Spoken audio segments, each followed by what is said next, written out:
rahasianya yang perlu kita tahu. Mengapa kelompok ini membid'ahkan thariqah, memerangi thariqah tasawuf, orang salafi wahabi?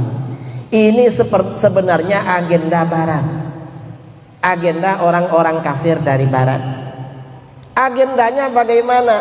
Orang barat itu tahu bahwa yang berperan besar dalam penyebaran Islam itu para jamaah thariqah, orang-orang pengikut tarekat. Karena orang-orang pengikut tarekat ini yang berperan dalam penyebaran Islam, maka bagaimana tarekat ini agar dihancurkan? Menghancurkannya bagaimana? Harus melalui orang Islam sendiri. Maka dibuatlah oleh mereka yang namanya aliran Salafi Wahabi. Salafi Wahabi ini memang terindikasi itu memang buatan orientalis dari Inggris. Ada seorang misionaris orientalis, ya misionaris, dia hafal Quran, pandai bahasa Arab, ya mungkin orangnya ada ilmu dalam ilmu agama. Namanya Mr. Hamper, melakukan spionase penyamaran ke Jazirah Arab, lalu dia berhasil mempengaruhi pendiri Wahabi Syekh Muhammad bin Abdul Wahab. Salah satu programnya, karena yang berhasil mengalahkan Barat, Eropa waktu itu pada masa Kesultanan Utsmani di Turki. Tentaranya Sultan Utsmani di Turki ini kan pengikut tarekat memang. Tarekat. Karena gurunya Sultan Muhammad Al-Fatih, Syekh Aqo Syamsuddin itu memang mursyid thariqah.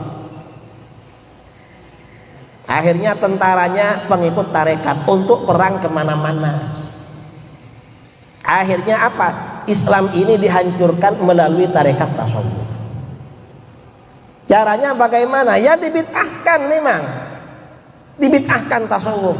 Karena tarekat tasawuf ini yang pengaruhnya besar, penyebaran Islam kemana-mana, memerangi orang-orang kafir di mana-mana, orang-orang tasawuf memang.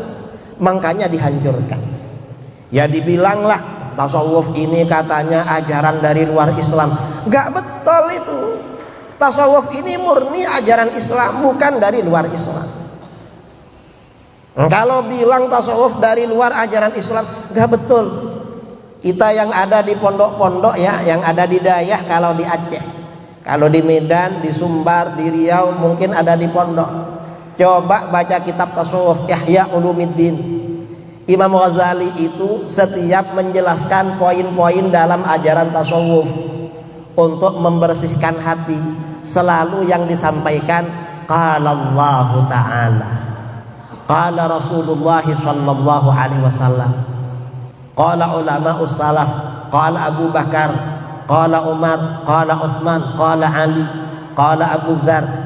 Nanti ulama-ulama salaf misalnya qala Sa'id bin Jubair, qala Ikrimah, qala Mujahid, qala Sufyan Ats-Tsauri, qala Sufyan bin Uyainah. Itu rujukannya ulama salaf semua, Al-Quran, hadis, sahabat, ulama salaf. Memang dari sana. Gak pernah ulama tasawuf itu misalnya mengambil rujukan dalam kitab Weda karangannya agama Hindu. Gak ada begitu. Dalam kitabnya orang Buddha diterangkan begini, gak ada. Dari Al-Quran, hadis. Jadi memang tasawuf ini murni dari Al-Quran, hadis, murni dari ajaran Islam. Gak betul kalau dibilang ajaran tasawuf itu dari luar ajaran Islam. Gak betul itu. Gak betul. Nah, karena ini, karena orang-orang tarekat sufi, para pengikut sufi ini yang berjasa besar penyebaran Islam, tarekat sufi ini yang diprogramkan oleh Barat untuk dihancurkan pertama kali. Ada ulama Wahabi di Saudi Arabia menulis kitab berjudul Abidu At-Turuq As-Sufiyah Qabla an tubidu al-Yahudiyah. Hancurkan tarekat-tarekat sufi sebelum kalian menghancurkan orang-orang Yahudi. Mengapa? Fa inna turuq as-sufiyah lubbul yahudiyah. Karena tarekat sufi itu adalah intisari ajaran Yahudi. Difitnah saudara. Kita ini dibilangnya intisari ajaran Yahudi, padahal yang ajarannya mirip ajaran Yahudi itu ajaran Wahabi. Kalau ajaran kita ini ajaran Islam Ahlus Sunnah wal Jamaah. Kita ini yang juga sering dikritik. Apa diantaranya dalam tarekat? Di dalam tarekat ini biasanya ada zikir bersama. Zikir bersama ini memang ajaran Islam, itu ajaran Al-Quran. Mengapa ajaran Al-Quran? Di dalam Al-Quran perintah berzikir, perintah beribadah, dan doa-doa yang dicontohkan dalam Al-Quran itu spiritnya memang kebersamaan. Pakai dhamir jamak. Selain pakai dhamir jamak, doa-doa di dalam Al-Quran spiritnya bersama.